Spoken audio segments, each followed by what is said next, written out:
নমস্কার, আমি ডক্টর সঞ্চয়ন মণ্ডল। আমি সিনিয়র কনসালটেন্ট মেডিকেল অনকোলজিস্ট, কলকাতায় প্র্যাকটিস করছি। আজকে একটা খুব ইম্পর্টেন্ট আপডেট নিয়ে আপনাদের সবার কাছে এসেছি। সেটা হচ্ছে টার্গেটেড থেরাপি। এই ধরনের আমাদের নতুন উদ্ভাবন নিয়ে আমরা সবাই খুবই উল্লসিত যে আমাদের টার্গেটেড থেরাপি আজকে আমাদের স্টেজ 4 মানে অন্তিম পর্যায়ের ক্যান্সারে কিন্তু পেশেন্টের সার্ভাইভাল বা বাঁচার ক্ষমতা বাড়িয়ে দিয়েছে। আমাদের আরও বিজ্ঞান এগিয়ে গেছে।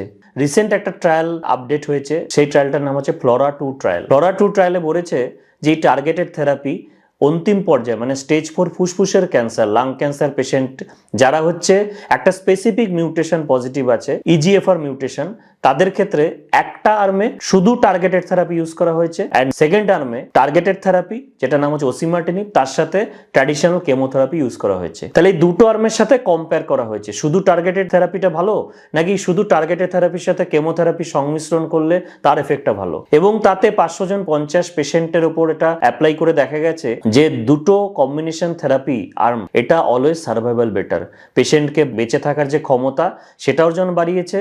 নাম্বার 2 হচ্ছে কোয়ালিটি অফ লাইফ মেনটেন করেছে। 3 নম্বর হচ্ছে side effect nominal, side effect খুব বেশি নয়। এবং এই অন্তিম পর্যায়ে বা স্টেজ 4 ক্যান্সার পেশেন্টদের ক্ষেত্রে যাদের মাথায় ছড়িয়ে গেছে, ব্রেনে ছড়িয়ে গেছে, ব্রেন মেটস ডেভেলপ করে গেছে, এমন পেশেন্টদের ক্ষেত্রেও এই কম্বিনেশন যে থেরাপিটা আছে ওসিমার্টিনিব প্লাস কেমোথেরাপি, এটা কিন্তু দেখা গেছে কম্বিনেশনটা পেশেন্টদের ভালো সার্ভাইভাল দিয়েছে। তাহলে আজকে ক্যান্সার ছড়িয়ে যদি আপনার মাথাতে পৌঁছে যায়, তার এগেনস্টে লড়ার জন্য কিন্তু আমাদের হাতে আজকে ভালো অস্ত্র আছে। এটা হচ্ছে এই টার্গেটেড থেরাপি এবং কেমোথেরাপির কম্বিনেশন। এর সাইড এফেক্ট দেখা গেছে নট সো সিগনিফিকেন্ট। যারা আজকে এই EGFR mutant stage 4 lung cancer এই ধরনের কম্বিনেশন থেরাপির কথা ভাবছেন বা টার্গেটেড থেরাপি নিচ্ছেন, তাদের মধ্যে যদি কোনো প্রশ্ন থাকে নিচে কমেন্ট সেকশন অবশ্যই জানান। I will be more than happy to help.